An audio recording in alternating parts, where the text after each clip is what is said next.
മിഷണറിമാർ മലയാള വിവർത്തന സാഹിത്യത്തിന് നിരവധി സംഭാവനകൾ നൽകിയിട്ടുണ്ട്.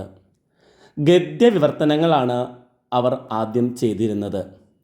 നോവലുകൾ, ബൈബിൾ കഥകൾ എന്നിവ മലയാളത്തിലേക്ക് വിവർത്തനം ചെയ്തു. ക്ലോഡിയസ് ബുക്കാനൻ എന്ന പാതിരി മലയാളത്തിൽ ബൈബിൾ തർജ്ജമ ചെയ്യുകയുണ്ടായി.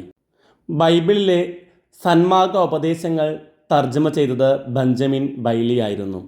ഹെർമൻ ഗുണ്ടർട്ട്, അർണോസ് പാതിരി എന്നിവരുടെ സേവനങ്ങളും മറക്കാനാവാത്തതാണ്. ഇമിറ്റേഷൻ ഓഫ് ക്രൈസ്റ്റ് എന്ന കൃതി ക്രിസ്ത്യാനുകരണം എന്ന പേരിൽ തോമാ കത്തന വിവർത്തനം ചെയ്തു. ആദ്യത്തെ പാശ്ചാത്യ നോവലായ ജോൺ ബനിയൻ്റെ പിൽഗ്രിംസ് പ്രോഗ്രസ് എന്ന കൃതി പരദേശി മോക്ഷയാത്ര എന്ന പേരിൽ ആർച്ച് ഡീക്കൻ കോശി തർജ്ജമ ചെയ്തു.